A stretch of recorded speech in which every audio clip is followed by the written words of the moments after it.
Hi everyone. So today is going to be an interesting one and kind of off topic, but not really. Sometimes when we are looking at how to grow a handmade business or how to just grow a business in general, right? We are always looking at, the strategies and what to actually do and the very practical businessy things. But actually, I have really over the last year started to take a more holistic view of everything that encompasses growing a handmade business. Something that I've learned myself, especially over the last year, is that if you have one area of weakness within your life, and I say weakness, something that you're looking at and thinking like, could do better at this, or this area is really bothering me, I'm feeling a way about it, I'm feeling upset, angry, unnerved, anxious, I don't know, insert thing here, it will affect every other area of your life. And I used to compartmentalize quite a bit and kind of say, this is this and this is that, and they're all very separate, but actually they're not. And something that I have found some struggles with is in the social life department, in the friendship department. Now I know a lot of you are probably like, oh, Steph, like you're a really outgoing person and you sound really nice and I'd love to be your friend. And I love you for that. And that's very, very sweet. But this problem specifically relates to people who are already in your life, that are kind of your circle whilst you're building a business, whilst you're scaling your business. And even maybe there might be some people listening to this who have kind of gone through this and maybe they're actually not left with a lot of friends and they're thinking, okay, I need to change my friendship group, but how do I do that? How do I make friends? Like, it sounds like such a bare basics things. And sometimes you feel really insecure about, I don't have a lot of, big friendship groups and a lot of people in my life, but actually I have a few very, very special people in my life and very, very close people in my life. And yes, in the past 2 or 3 years, I've had to let quite a lot of friendships go. And I'm going to kind of explain a little bit more about that, obviously without naming names, because some of them might be listening. But the bottom line here is that this is something that we are not taught. I feel like we're not taught in school, or I certainly wasn't, how to make friends, how to be social, how to have a good social and friendship hygiene. And I feel like that's what this episode is going to prompt you to kind of do is, we talk about personal hygiene, we talk about spiritual hygiene, financial hygiene. What about being hygienic in our relationships and our friendships, right? So as they say, we are the average of the 5 people that we spend the most time with. And that obviously can be friends, it can be family, it can be whatever. But that in itself, I have proven to be true so many times. So this is where I would urge you to just kind of think about the 5 people that you do spend the most time with and have a little think about, do their values align with your own? Are they wanting to get to a place that you want to get to as well? Do they have the same sort of goals that you have? Are they the kind of people that you want to have along for the journey? If you're looking ahead at the 6-figure version of you, do you still see these people by your side? You have to be very, very careful to not be friends with the wrong people. Okay, because it only takes a flippant comment or, something said in the heat of a moment, in a very nonchalant way, for you to hold on to that and use that as internal dialogue for you not to take chances, for you not to embrace your creativity, and for you basically to just kind of shrivel away and not do all these things that you really want to do. Now, one thing that I know we all have to be better at is to move away from the people pleaser. And people pleasers are those who will put other people's needs ahead of their own. An example from my life is doing yoga really helps my body, it helps my mindset, it helps everything. And when I'm leaning into my people pleaser era and I'm kind of like, I'm going to move this around, I'm going to kind of remove this out of my day in lieu of doing something for someone else, I immediately know then that that is my people pleaser. And that needs to stop, because at the end of the day, like, if we're not filling up our cup before we're starting our day, then we're going to start the day in a really icky way. We're going to be moody. We're going to be very flat and very meh and not really know why.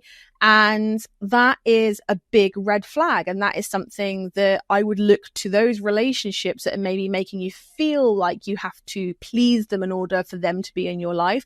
And I'm not just talking about friendships either. I've had to do this with family members too. And I am finally at this point where I am not afraid to cut off a family member. And I have done that if, it has gotten to the point where they're not respecting my boundaries, the hygiene, the friendship hygiene, the relationship hygiene, the respect hygiene is just not there. And I've kind of gone, thanks, but no thanks. And I think that people pleasers often, certainly from my point of view, do approach relationships in a very quantity over quality mindset. And that's certainly what I was doing. And my people pleasing almost came from a very egotistical place where I was like, if I have a lot of friends, I'm going to be popular, I'm going to be awesome, people are going to love me. And I got a pretty rude awakening, really, when that didn't pan out how I wanted it to. And when I did kind of focus on the quantity of the relationships that I had, I actually ended up finding out that, people weren't as nice. And it really did affect the growth, not only of my business, which I know seems like a very kind of side note thing to this, but it's important. Our businesses are important to us. There's a reason why we are creative. There's a reason why we do all of these things. There's a reason why we're building this thing. And if you are kind of people pleasing and sacrificing those things that you want to do, those goals that you're working towards, all those kinds of things, then that is a people pleaser coming out in you. And you have to wonder whether, if you stopped doing that, would this person still be there for you? So when you really put a disconnect and some distance between you and the people-pleasing version of ourselves, which I believe we all have, then after some time, what will happen is certain friendships, certain relationships will start to fade away. People will say, you've been really distant towards me lately. Is everything okay? Or I've noticed that you've not been yourself recently. Are you sure we're okay?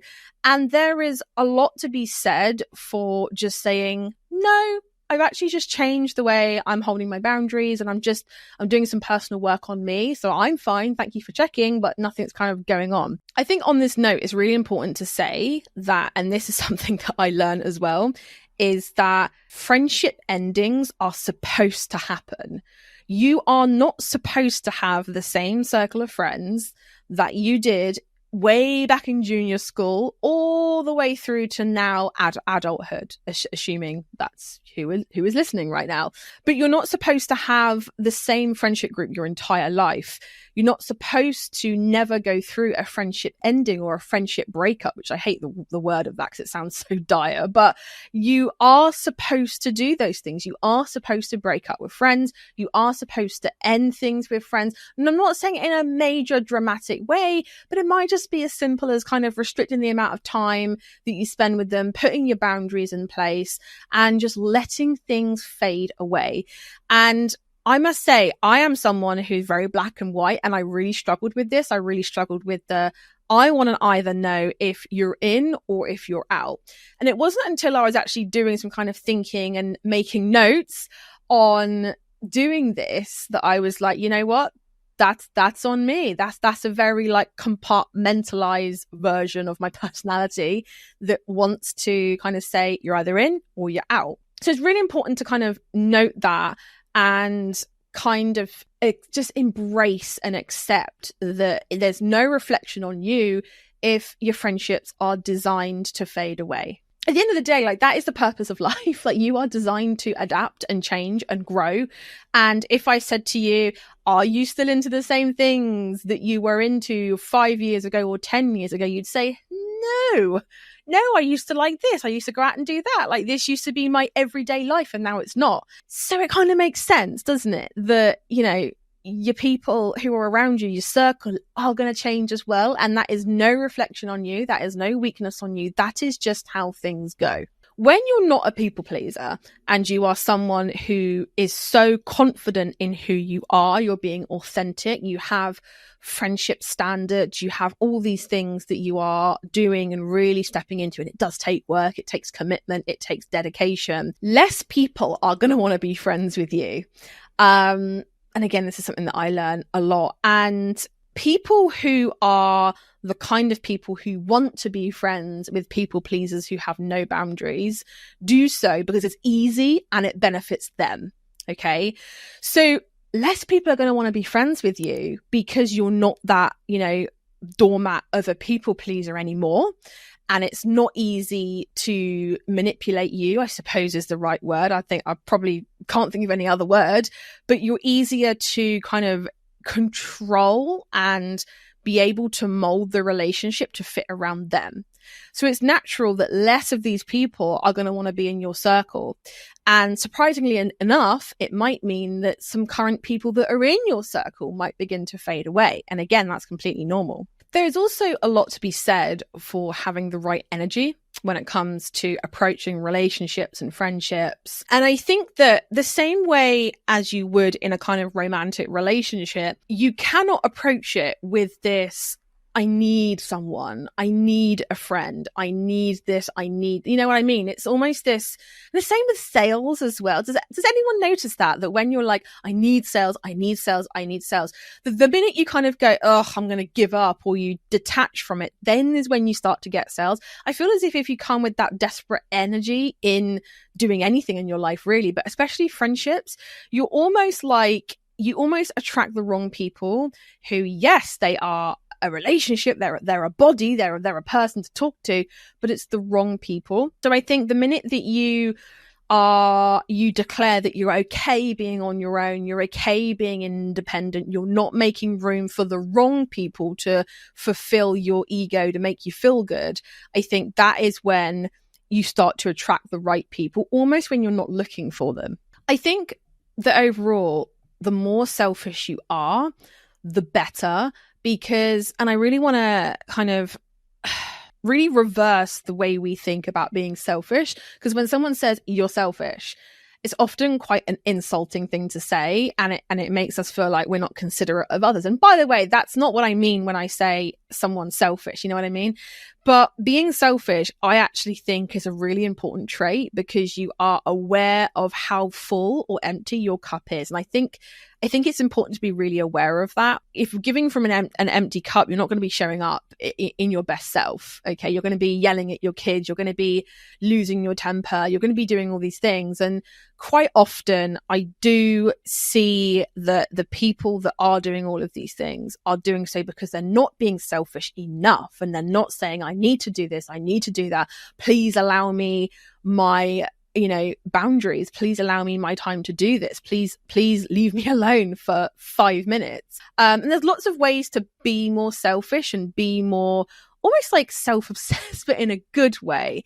And I really want to, and I know that I'm going to get some people right now who are thinking, oh my God, Steph, no, being selfish was awful. Like I was brought up by a selfish parent. I had a selfish relationship. I had a selfish sibling. It was awful. But I want to separate being narcissistic and non-compassionate with being selfish and having boundaries. I think they're two very separate things.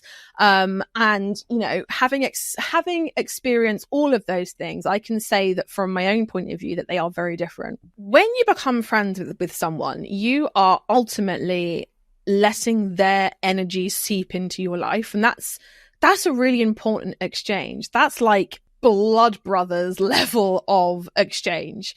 A lot of people don't really think of it like that, but I think a lot of you will probably know what I mean. Think back to a time when you've hung out with someone, you spent time with someone, friend, family member, whatever, and you've come away feeling incredibly tired, incredibly drained, like you need a hot shower and a nap. And then think about a time when you've hung out with someone and you've come away feeling energized and happy and motivated. And when you think of the differences, I think then you start to consider that energy is a massive thing. So when you're being friends with someone, you have a relationship with someone, you are allowing the energy that they have, the approaches that they have to come into your everyday life. Now, I'm not saying that friends have to show up being 100% happy all the time, because obviously we all go through stuff. It's fine. That's what the two-sided relationship is, okay?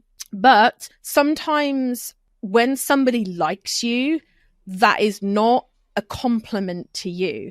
I used to think this up until quite recently, actually. If somebody liked you, if someone was like, oh, Steph, you're really funny, or you're really this, I used to be like, oh, thanks. And it used to be like, it really used to inflate my ego. But now I'm almost like that. It just has no effect on me, because I have been in a relationship, friendship, where they have kind of showered me with compliments, and they like you, and they're this and they're that. And then they're actually doing it because they want you to open up. It's almost like prying open an orange, they're peeling back the layers, they're kind of like complimenting you and stroking your ego and pulling back the layers, only so they can get to your center and literally just suck the life out of you. And these people are often those who are jealous. They want what you have. They are those who feel like they can't, they're so jealous and frustrated with wanting what you have that they have no choice but to kind of be close to you, and they'll force the issue. I think probably a lot of you can relate to that. But when someone is like showering you with love and affection, and it's a little bit over the top, be aware of that, because that's a huge red flag for me now, because I've learned the hard way that if people are like that in the beginning of a relationship, you're kind of like, I don't know. This has given me red flag energy right now. So here are some friendship standards that I adhere to now. I'm going to be honest, I'm not 100% on these all of the time. It really depends on whether it's a quick message back and forth, or whether it's a heated or an in-depth voice note exchange. You know what I mean? It's very hard to keep these in place all of the time, but there's certainly something that with every interaction you should kind of keep within your brain at some area. Okay. So the first one is, I have to be able to be myself. And I know this is like really like, oh, be yourself, but as a people pleaser, we find ourselves molding our personalities and molding how we behave and molding our thoughts and molding our opinions based on what it will take to get someone else to like us. And I have just flat out stopped doing that now. And I started, I suppose, really doing this a couple of years ago when I decided I was not the kind of person that wanted to go on a night out and drink. I just was not that person. I don't know why I did it. I did it for other people to like me, to think I was fun, to enjoy my company. But I started kind of going, I don't like this. I don't like how I feel. Why am I still doing this? So I just completely cut drink out of my life. Now, that's not a health thing. That's just kind of, for me, I was like, I just don't really like this. I don't like how I feel. I don't like this. So I actually just kind of stopped doing that. And I'm going to be honest, it did actually affect how some people thought of me. And I think now some people do think that I'm a stick in the mud, and there are certain friendships in my life that people do like to go out and have a drink, and no shade on them. But I feel like ever since then, I've kind of not been invited to these gatherings where people are drinking or they are doing things. And I have had comments, I'm not going to lie, I have had comments, and people kind of go, oh, well, you're boring and you're this and you're that. And it kind of just brings me back to my original point where I'm like, hey, I'm not gonna, these walls are not coming down. Like, these boundaries are not coming down. If you have comments and things to say about them, then that's more on you. That's not a me thing, And I think also as well, the second kind of thing that I try to adhere by is the matching the energy with what the person is bringing versus what I'm bringing.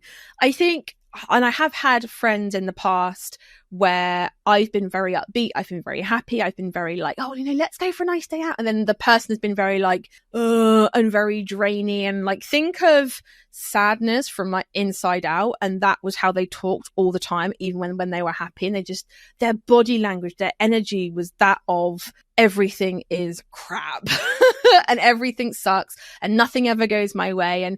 And me being me, obviously I tried to help them. I tried to coach them through it. I tried all these things for years, and it never made a scrap of difference because that's just who they were. And now I'm like, I don't do that anymore. That's not my thing. I'm not there to fix someone. I'm there to have a relationship and have shared experiences and create core memories with someone.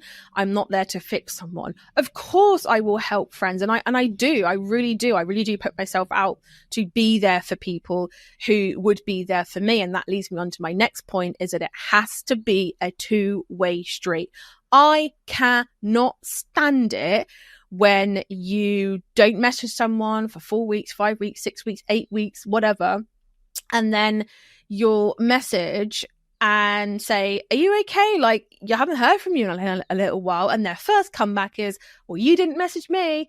I'm just like, that should not be the case with friends, with real friends, with people who are on your vibe. Because at the end of the day, it should not be a point scoring system. I suppose that's another boundary, but I don't allow people to score points. I don't allow people to kind of say, well, I did this for you and you didn't do this for me. And like, I don't vibe with it. I really don't. And if I get that vibe from someone, I'm like, no, thank you. And that is probably one of the main things that has really caused me to kind of, I suppose, I don't want to say lose, but friendships to naturally burn out, fizzle out, and come to an end. Because I'm not about that tit for tat thing. I am about, hey, if I'm thinking of you, even if you didn't respond to my last voice note or my last message, I'm going to message you. I'm going to voice note you. I'm going to say, hey, how's it been? I'm not going to sit there and go, well, I just don't want it. You know, I am an adult and I don't need teenage relationships. I think my next boundary is being able to be open and frank about the dynamic of the relationship. I hate it when I hear people talking about a friend that's getting on their nerves and they're saying, oh, yeah, but I know that if I say something to her about that thing she said a couple of weeks ago that really upset me, it's going to be a big problem, or she's not going to like it, or she's going to get upset. And part of me just kind of thinks, you know, if we can't be honest with our relationships about the dynamic of the relationship, it kind of sucks. It's kind of not really worth it. Because the minute one of you, you know, and it goes both ways, the minute one of you says something wrong or puts a foot out of line or a toe out of line or says something that upsets the other person, you should be able to say, you know what, I love you. And I know, look, you know, you hardly ever do this, but this thing you said, it hurt my feelings. I'd love for you to give me a little bit more context around it, or tell me what you meant by it, or if there's any malice. 99% of the time, the person goes, oh my God, I am so sorry. I didn't mean this. I meant this. Done, cleared up, sorted. What I hate is this endless back and forth. And I've been guilty of this myself quite recently. In fact, I've been guilty of this and this torturing of myself. Was it something I said? Well, I did it. Did I do this?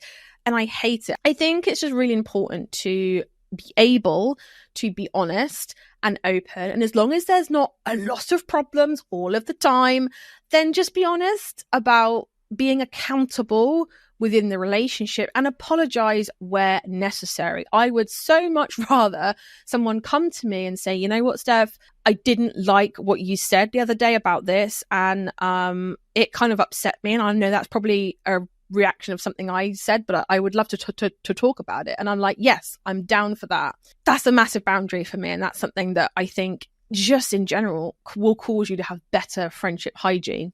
I think a big one as well, another boundary that I have that I think, you know, and all of these, I would love for you guys to let me know your thoughts on, DM me. Are you going to put these into your own life? Do you already have these? Have you experienced a friendship kind of fizzling out and you've often been left wondering why? Maybe this episode might answer that for you. But another thing is being supportive and being excited about each other's wins. Now, I am someone who, if I tell people I'm doing, you know, like, for example, when I wrote my book, when I did the Handmade Bosses planner, when I do really good launches and really good challenges, when I do all of these things, I want a friend that I can go to and say, I did a thing and it worked out. And them to go, even if I don't understand it 100%, I'm applauding you.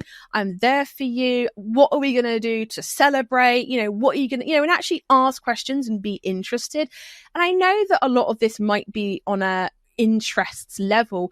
But it doesn't matter if someone says to me, hey, I managed to ski down a 100 meters at 27 miles an hour, which is a new personal record. I know nothing about skiing, but I'm still going to be like, girl, I got you. Let's go out for dinner. Let's celebrate that. That's awesome. Do you know what I mean? There's a big difference between someone who goes, oh, okay, fine, versus someone who's like, I need you to explain this to me, but I'm excited for you. I'm there for it. I think the last boundary as well, I mean, I have a ton more, but this is the last one I'm going to kind of go over, is being an active listener. And that means not listening. And you can see it on people's faces. Let's be honest. It means listening not to respond, but to listen.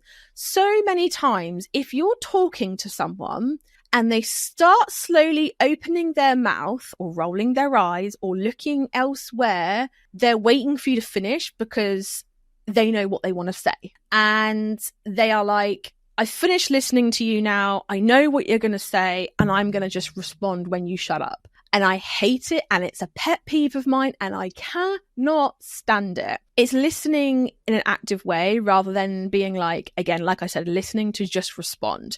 And I think that in and of itself is another huge boundary that I think sometimes does get crossed. And sometimes I'm like, are you listening? And they're like, oh my God, yeah, I'm so sorry. Like, I was just, whatever. And I mean, we all do it, don't we? We all look at our phones every now and again. We're all like on our Apple Watches looking at, what someone said. And I don't mind that. You know what? It doesn't actually annoy me that much because I know we're all busy people. I know we have pings and pongs coming in from everywhere. Ping from WhatsApp, a pong from Instagram, doing various things. But what I hate is when someone's put all their devices away, they're still trying to listen to you, but they cannot do it without wanting to just bark back and respond. And that just gets my back up so much. So guys, I hope that this has helped. I hope that it's maybe answered a few questions for you. Perhaps maybe you're at that stage where you're at the beginning of your business journey and people just aren't as supportive, or maybe you've had friends that have copied you, or maybe there's just something going on that you can't put your finger on.